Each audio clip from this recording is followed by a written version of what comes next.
Hello, welcome to this AQA Further Maths Statistics video, the final one in the series Errors in Tests 2, this time looking at the power of a test.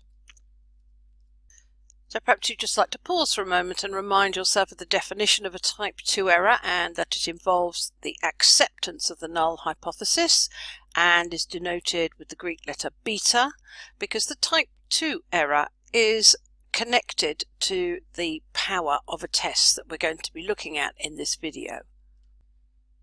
Introducing the concept of power of a test, if you recall, a type 2 error is that we incorrectly accept the null hypothesis when it's false. And 1 minus the probability of a type 2 error is called the power of a test. So it's a probability and it's the power to reject a false null hypothesis. So this is a situation where there has been some sort of change in the population, but the test leads us to a conclusion to accept H0, so we don't find a significant change, and that's either to do with the power of the test being too low, or bad luck with sampling error, or both. And so a type 2 error is made when we do not reject a false null hypothesis. So we can define statistical power as the probability of not missing an effect, not missing a change, when there really has been a change in the population. And a power is defined as the probability 1 minus beta, 1 minus the probability of a type 2 error, and it's the probability of correctly rejecting a null hypothesis when there has been a change and the null hypothesis is false. So this is getting our rejection right.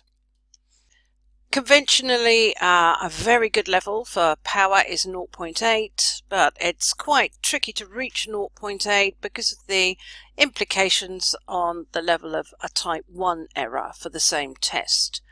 But generally speaking, a test with a power closer to 0 is less effective than a test with a power closer to 1. So perhaps you'd just like to read through this very simplified scenario here where we're testing with a Poisson distribution, lambda equals 5 against not 5. We are just going to have a single observation, and I haven't gone into any particular context here, and I'm just telling you that this is the critical region. So we reject if our observation is 1 or less, or 10 or more. And we're going to have to find the power of this test when actually the null hypothesis is false and lambda actually equals 6. So first of all, we need to work out the probability of a type 2 error. So we need to work out the probability of accepting our null hypothesis, so ending up with a value that would lead to acceptance when in fact lambda equals 6.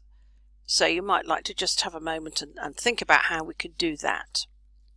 So this is our example again, and the demand to find the power.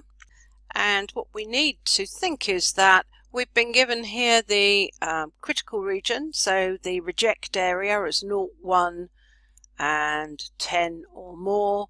So those were the values that would lead to a rejection. Therefore, we would accept the null hypothesis if our single observation x is between 2 and 9.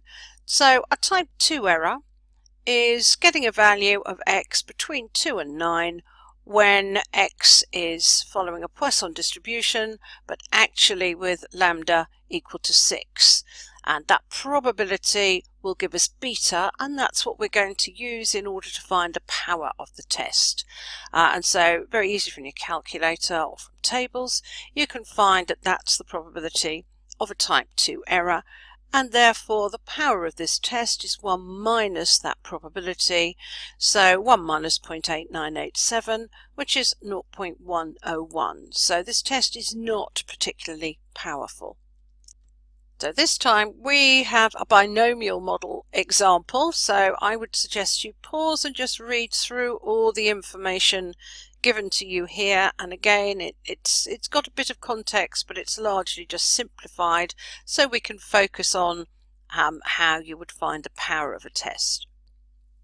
So we're interested in a proportion of faulty components.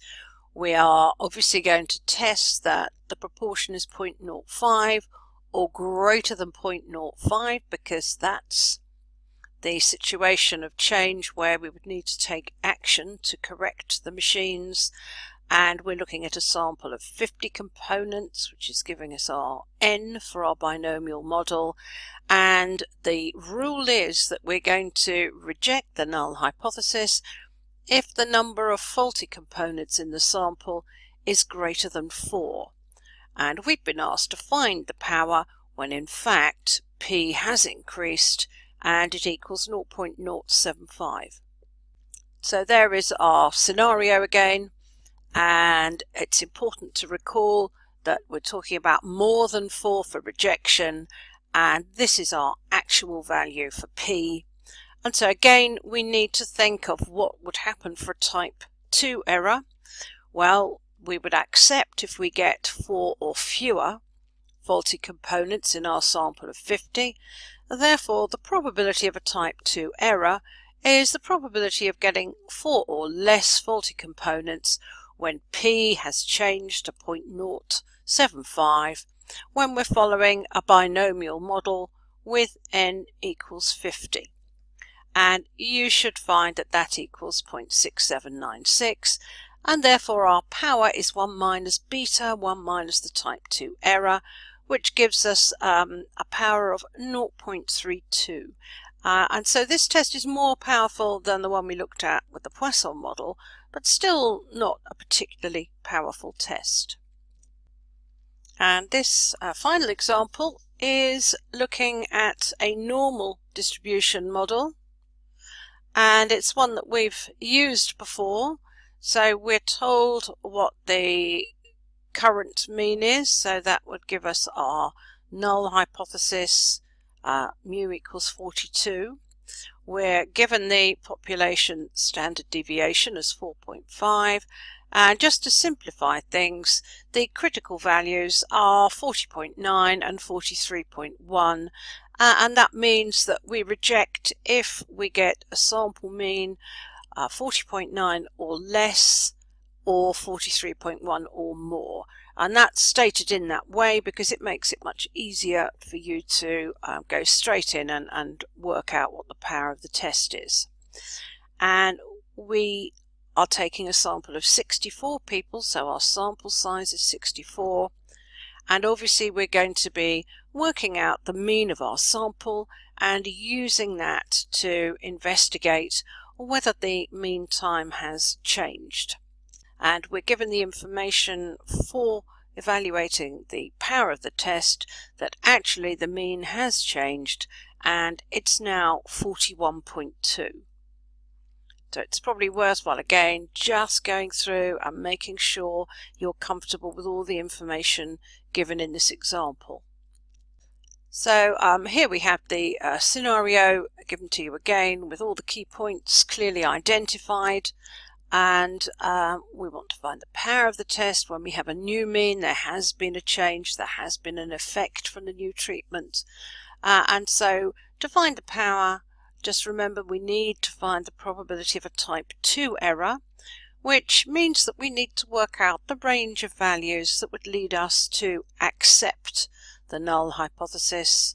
And clearly from our critical values that are just given to make life easier there, we would accept if our mean fell between the values 40.9 and 43.1. And that's very simple to work out on your calculator, but do remember that sample means will also be normally distributed. Their mean will be the same as the population mean, which we know has changed to 41.2, but the variance will be the original population variance, which is 4.5 squared, divided by our sample size 64. So the standard deviation, it's very easy to forget to do this, would be 4.5 divided by 8. 0.5 625 is going to be our standard deviation. And so working that out, you should get 0.703, and therefore our power is the 1 minus the probability of our type 2 error, beta, and that gives us a power of 0.297 for this particular test. And that concludes this series of videos.